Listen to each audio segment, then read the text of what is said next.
أعوذ بالله من الشيطان الرجيم. بسم الله الرحمن الرحيم. ولا تتخذوا أيمانكم دخلا بينكم فتزل قدم بعد ثبوتها وتذوقوا السوء بما صددتم عن سبيل الله ولكم عذاب عظيم. صدقت يا رب العالمين.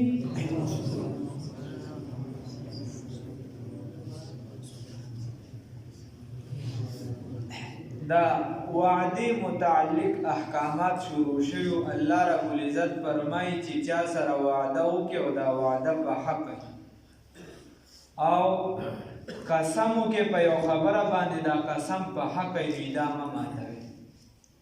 او ما تاسو ته ویلو نبی کریم صلی الله علیه وسلم فرمایي وایي لا ایمان لمن لا عهد له، چې چا کې وفا نه وي د خپل وعدې سره وفا نه کوي په خبره باندې ولاړ نه، رسول الله صلی الله علیه وسلم فرمایي د حدیث مفهوم دی وي دا بې ایمان دی، ایمان نشته. نبی کریم صلی الله علیه وسلم فرمایي لا تحاسدوا ولا تدابروا ولا تناجشوا ولا تباغضوا ولا بيع بعضكم على بيع.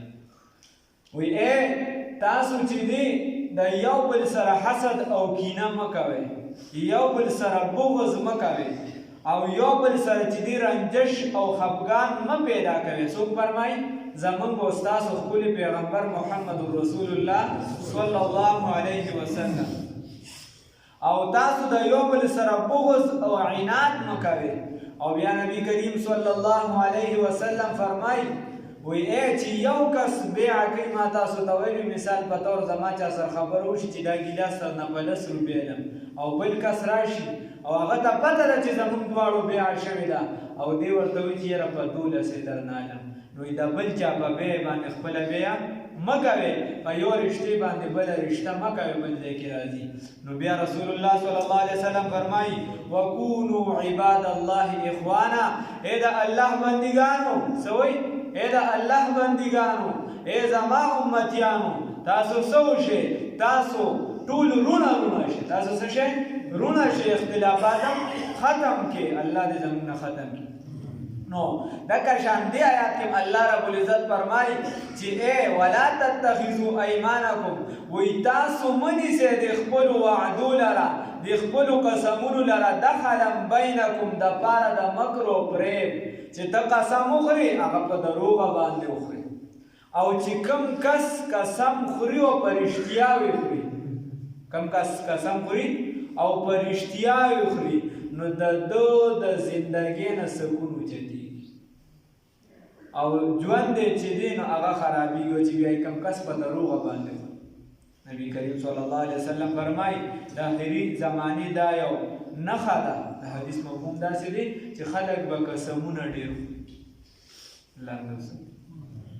الله وایي چې قسمونه مه خورئ، وایي تا ته به یو نقصان څه میلو شي؟ الله وایي یو نقصان یې دا دی فتزل قدم بعد ثبوتها، دا قدم به وغورځېږي او به ښویېږي. الله دلته قدمونه مضبوط کړي دي، تجارت کې د خپې مضبوطي دي، په اسلام باندې مضبوطي، نور څه داسې خانداني کارونه دي مضبوط دي. الله وایي که خپله وعده دې ماته کړله، قسم دې مات کړ، نو بیا به دې د دغې مرتبې نه راوغورځم، بیا به دې قدمونه وښویېږي. دا یې تا ته ډایرکټ نقصان میلو شي. ولا تتخذوا ایمانکم، او تاسو منیسئ خپلو قسمونو لره دخلا بینکم د پاره د مکر و فریبو، فتزلا، نو که داسې وکړو فتزلا، نو بس وبښویېږي قدمونه ستاسو بعد ثبوتها، وروستو د مضبوطوالي نه، وتذوقوا السوء، بل به درته څه چلو شي، وتذوقوا السوء، او وبڅه کوي تاسو لره بدي، عذاب به درله وڅکي، عذاب به درته در ورسېږي. الله دې وساتي. ولې؟ بما په سبب د هغې صددتم چې تاسو کمزورې شوي یا تاسو بندول کړي دي عن سبیل الله د لارې د الله تعالی نه. خبره مې یوه کړې ده، اوس خبرې نه غواړې د بله کیسه هم شروع کړه. نو الله رب العزت فرمایي چې بیا به چې دې د الله عذاب درکړم، الله هم دې وساتي. ولکم عذاب عظیم، او ستاسو دپاره به لوی عذاب وي، الله هم دې وساتي. ولا تشتروا، الله وایي چې پرونه ویلو چې ګوره د لږې پیدې دپاره پروني ایاتونو کې هم راغلي و، نن هم او مکه آیات ته ورپسې ډایرکټ چې دا قسمونه عام طور خلک ماتوي یا وعدې ماتوي، نو دا د پیسو دپاره ماتوي. نو الله رب العزت فرمایي ولا تشتروا، تاسو مه اخلئ بعهد الله، په وعدې د الله رب العزت باندې ثمنا قلیلا، پیسې لږي. نو ته به وایې چې لکه لس پیماله 2 لکه پیواله، لس پیماله 2 لکه پیواله خدای پاک وایي چې لږې پیماله. نه د دې مطلب دا دی قل متاع الدنیا قلیل. الله رب العزت رسول الله صلی الله علیه وسلم ته فرمایي د امت ته ووایه، د انسانانو ته ووایه چې د دنیا پیدا بالکل لږه لکه دا ټوله دنیا هم ستا چې د دې اړو څه حیثیت نشته. حضرت سعد بن ابي وقاص رضی الله تعالی عنہ فرمایي و نبی کریم صلی الله علیه وسلم فرمایي که د دې دنیا حیثیت د الله سره د ماشي د وزر برابر هم وي، نو بیا به کافر له معمولي قدرې سم ته نه ورکړ. حدیث کې فرمایي رسول الله صلی الله علیه وسلم فرمایي ان الله یعطي الدنیا لمن يحب ولمن لا يحب. وی الله دا دنیا ورکوي چې د چا سره مینه ساتي او کنه هر چا له ورکوي، کافر له ورکوي، زمونږ ډېره دغه ورکوي. وان الله يعطي الدين لمن يحب، او الله دا دین هغه چا له ورکوي چې د چا سره مینه محبت ساتي. نو ګوره موږ سره هم الله مینه کړې ده، الله اسلام را نصیب کړی الحمدلله.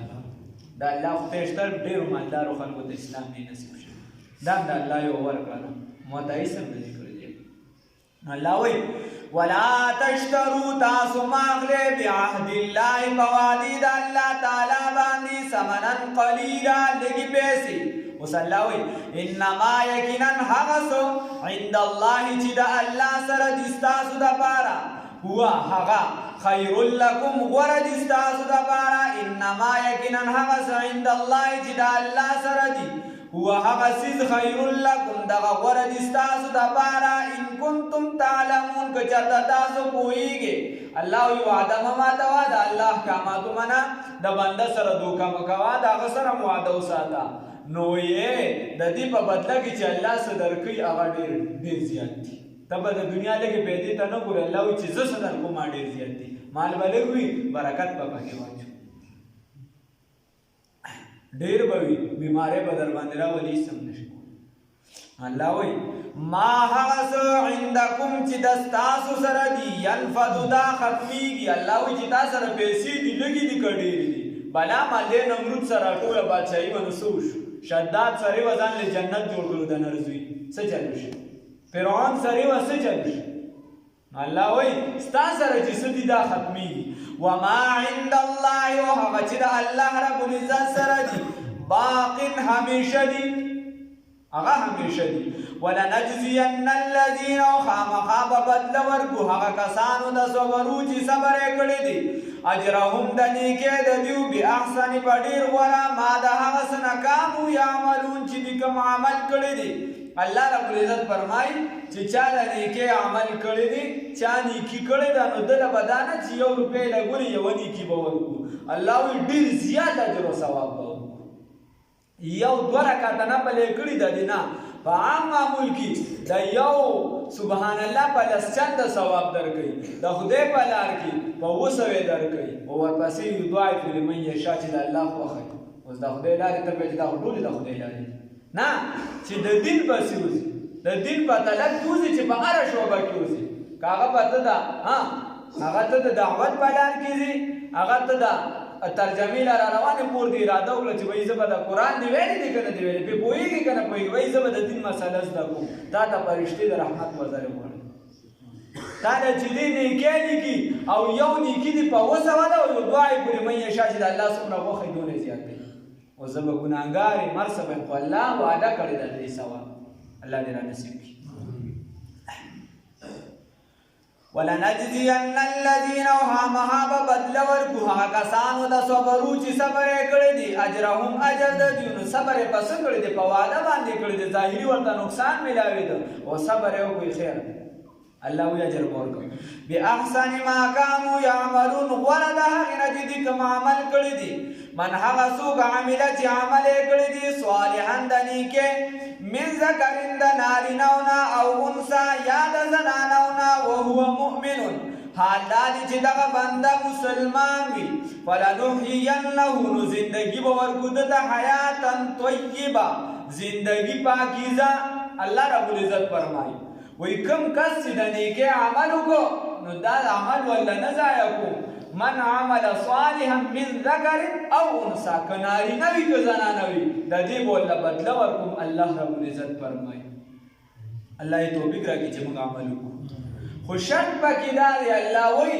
وهو مؤمن چې دی مسلمان وي ما تاسو ته مخکې خبره کړې وه چې د عمل د قبولیت لپاره 3 شرطونه لازمي دي لومړنی نمبر چې ایمان درکې وي دویم نمبر چې عمل کې د اخلاص وي د الله د رضا دپاره وي د چا د ښودنې دپاره نه چې ما د شادین ماما ښه وي او ما د بل ماما ښه وي نه نه دې باندې د الله د رضا دپاره او دریم نمبر چې هغه عمل په طریقه د نبی کریم صلی الله علیه وسلم وي په طریقه د نبی کریم صلی الله ورنه شل دیګه پاخه کا او مړې ته به چې بخلې شوي بخلې نه کېدي شي اجر د هغه لاندې جهنم کې پروت وي چې په طریقه د نبی کریم صلی الله علیه وسلم څنګه چې درته اسلام غواړي ستا خیرات ستا واده ستا د ژوند هر ادا دا به د نبی کریم صلی الله علیه وسلم په طریقه ګرځي دا به د قرآن مطابق ګرځي الله یې توفیق راکړي الله وایي نو الله وایي بدله کې به څه ورکړم فلنحینه حیاتا طیبه پاکیزه زندګي به ښکلې ورکړم اوس دا پاکیزه زندګي څه شی ده نو دا دې کې خو تفصیل بلا فضایل علماء لیکلي دي خو هغه درته نیم آسان تعریف یې دا دی الله وایي داسې زندګي به ورکړم چې زندګي کې به سکون او آرام 10 روپۍ به یې ورسره په دغې به خوشحاله زامن به یې نه خوشحاله به که بچی وي په هغې به خوشحاله چې کوم حالت کې دی به الله رب العزت وایي زه خوشحاله ساتم داسې زندګي به زه ورنصیب کړم علما پکې لیکي وایي داسې زندګي به ورکړي الله رب العزت چې د هر قسمه نشې نه به الله لرې وساتي او داسې زندګي به الله رب العزت ورکړي چې ټول عمر به پاکیزه د الله په یاد کې تیر شي پابندۍ سره به منځونه کوي نور پکې علماء لیکي فلنحینه نو ژوند به ورکړو دې لره حیاتا طیبه حیات طیبه پاکیزه ولنجزینهم او هامها بدله به ورکړو دې لره اجرهم د اجر د دیو باحسن ما کانو یعملون غوره د هغې نه چې دوی کوم عمل کوي مسله وایي چې کله قرآن ته رانږدې کېږي نو د قرآن بلا آداب دي قرآن چې دی هغه د پاکۍ په حالت کې راله قرآن چې دی د اوچت نیسه قرآن ته شا کومه قرآن چې دی د هغې باندې لوبې مه کوه د قرآن د پاسه بل کتاب مږده د قرآن د پاسه نور څیزونه مږده نور بلا خبرې دي الله یې توفیق راکړي چېرته چې وستې کېږي نو قبلې طرف ته مخ کوه چې څه عذر نه وي وغیره چې چا عذر بیا خیر او نور چې زمونږ دا کوم کلاس مثال په طور دا شه اوس کسان ډېر شو د بل چا شاته کېناستې شي اجازت دی ټول کلاسونه په دې طریقه باندې چلېږي قرآن هم نیسلی شي بیا پکې څه مسله نشته دې کې مسله شته چې د مړو په خپو باندې د قرآن څادر ور واچي دې کې مسله الله وایي چې کله قرآن ته نږدې کېږي نو ته د شیطان لعین مردود نه پناه واخله په دغه نه چې دی نو د هغه نه ځان بچ کا په چا سره په الله رب العزت سره دا پناه ونیسه په چا سره په الله رب العزت سره او دغه شیطان نه ځان بچ کا ولې ځکه چې ته کوم نیک عمل کې هسې نه چې په دې نیک عمل کې چې دی تا د زړه کې ریا راولي تکبر راولي یو کس به ښه نیک عمل به وکړي د بل مسلمان نه به ځان غوره وګڼي نو هغه عمل به خراب شي وی تکبر در کې رانشي حسد در کې رانشي نو الله وایي واذا قرأت القرآن هر کله چې لولې تاسو قرآن عظیم الشان لره فاستعذ بالله نو پناه ونیسئ په الله سره من الشیطان الرجیم د شیطان رټلی شوي نه نو وایي ته به کاکا چې دی ده په اوبو باندې تخته چولي په څه باندې په اوبو باندې ده تخته چولي نو یو شیطان ولا راشي ما دا عمل وکړه بلانکی مې په جګړه کړه، بل وایي بل ما دا وکړه، بل وایي ما دا وکړه. نو یو شیطان ولا راشي ما په بلانکی باندې شرک وکړو، نو هغه ته وایي چې شاباسې راپاسې ولا یې د تخت راپاسه چې ته زما صحیح بچي. الله مې وساتي. حدیث کې راځي حدیث الفاظ انه یقینا دا شیطان لیس له نشته د دپاره سلطان څه قدرت څه جبر څه طاقت څه سند. الله وایي د ده څه طاقت نشته. ولې په چا باندې هر چا باندې نه نه زموږ د ټول د تره زامن دي د خیره دا ټول چې ساري مونځ پسې کټ شوي ورپسې نور هم د خیره کټ دی. الله وایي په هغه کس باندې علی الذین په هغه کسانو باندې آمنو چې د پخته ایمان خاوندان وي وعلی ربهم او په خپل رب باندې یتوکلون توکل کوونکي وي. الله رب العزت فرمایي چې دوه شیزونه ولا شرط چې یو ایمان یې مضبوط وي. نو استاد محترم مفتی اعظم پاکستان مفتی ضروري خان صاحب رحمه الله تعالی رحمتا واسعه نور الله مرقده هغه فرمایي هغه وایي چې یو خبره پکې دا ده چې ایمان دې کله مضبوط نو عقیده کې به د اخوا دېخوا نه راځي، عقیده به دې سمه دا به بیا په اخبارونو کې نه چاپېږي. ته ورشه وګورئ په ګلګت کې چې دی هلکه پته نه 2000 جنات راغلي که کوم دی نو وایي سیل راغلي دي کورونه بار ملوځي دا لوبې پکې وره رسار په بانک کې نه ټاکه. نو خبره دا ده چې الله رب العزت چې دی هغه چې ستا ایمان مضبوط وي نو بیا به په عقیده کې اخوا دېخوا نه راځي. او دویم نمبر چې ستا په رب باندې کله توکل وي. استاد محترم به فرمایي رحمه الله وایي بیا چې کله ستا په رب باندې توکل وي نو بیا به په عمل کې اخوا دېخوا نه راځي، عمل به دې سم وي. الله یې توفیق راکړي. اوس چې د چا دا نه وي نو بیا انما یقینا په خبره دا ده سلطانه چې زور د دې شیطان کاکا علی الذین بها کسانو باندې یتولونه چې دی نیسلی په دوستۍ سره د شیطان سره چې د چا اشنایي نو الله رب العزت وایي دا زور هم په دغه خلکو کوي. ګوره چې د یو سړي خراب ملګري نو همدغه خراب ملګري چرسو طرف ته راړئ که نه پوډرو طرف ته راړئ که نه نو الله وایي دا خراب ملګري دې نیسلی دي نو هم دې چې دی دغه شیطان په ده باندې زور کوي، په بل چا زور نشي کولی. والذین دا هغه کسان دي هم به مشرکون چې هم دې شریک ګرځولي دي. یوه معنا یا والذین دا هغه کسان دي هم چې دوی به په دې شیطان سره مشرکون شرک کوونکي دي. الله رب العزت فرمایي چې د ده په ذریعې سره شرک کوونکي دي یا د ده د وجې د الله رب العزت سره شریک ګرځولي دي. الله رب العزت دې موږ د شرکیاتو نه وساتي.